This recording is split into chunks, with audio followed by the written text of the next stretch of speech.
جنہوں نے جیلوں میں ڈالا ہوا ہے، شہید کر دیا ہے۔ ابھی میرے ذہن میں ایک بات بڑی اہم ہے،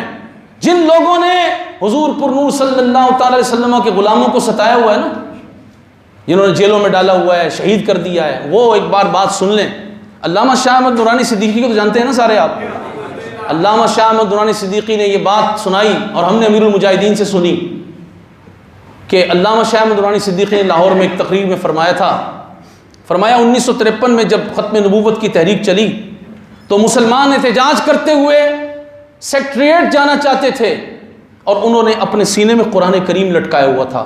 تاکہ ان لوگوں کو پتہ چلے کہ ہم کوئی جھگڑا کرنے نہیں جا رہے، ہمارا مقصد صرف ایک ہے کہ پاکستان میں قادیانی کافر ہوں گے، قانون بناؤ، جو قرآن کا قانون ہے اس پہ عمل کرو۔ وہ قرآن کریم سینے پر رکھ کر اور پھر احتجاج کے لیے نکلے تھے، تو پولیس والوں نے ان کو منع کیا، انہوں نے کہا نہیں، ہم نے سیکٹریٹ جانا ہے، احتجاج تو ہمارا حق ہے اور ہمارا ارادہ کوئی جھگڑے کا نہیں ہے، ہم کسی سے لڑنے نہیں جا رہے، قرآن ہمارے پاس ہے۔ تو اس پولیس والے نے آرڈر کر دیا مار دو، فائرنگ ہوئی، مسلمانوں نے قرآن کو سینے لگا کر رکھا، مگر جب وہ گرے تو قرآن کریم بھی گر گیا، قرآن کریم کی بے حرمتی بھی ہوئی، مسلمان شہید بھی ہوئے۔ وہ تو رسول اللہ کے ہاتھوں سے جام کوثر پینے پہنچ گئے، ختم نبوت پہ قربان جو ہوئے تھے، لیکن وہ پولیس والا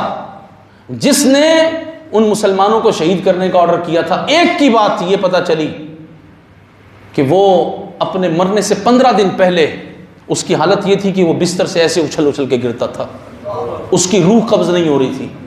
اور پھر اس نے خود کہا کہ مجھے زہر کا ٹیکہ لگا دو۔ ایک نہیں، کئی ٹیکے اس کے جسم میں زہر کے اتارے گئے، پھر بھی اسے موت نہیں آتی تھی۔ زہر موت کے لیے اثر نہیں کر رہا تھا بلکہ اس کو مزید تکلیف بھی دیتا تھا، پھر بھی موت نہیں آتی تھی۔ 15 دن تک اس کی روح نہیں نکلی جس نے ختم نبوت ناموس رسالت کے مجاہدین پر حملہ کیا تھا۔ آپ انتظار کیجئے گا،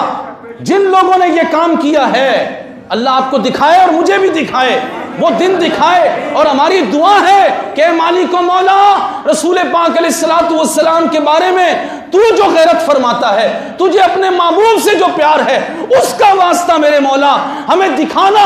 جنہوں نے رسول اللہ کے غلاموں کو شہید کیا ہے، جنہوں نے قرآن کی بے حرمتی کی، رمضان کی بے حرمتی کی، جنہوں نے مسجدوں کو ویران کیا، اے اللہ ہمیں دکھانا وہ بھی اسی طرح تڑپ تڑپ کے مر رہے ہیں،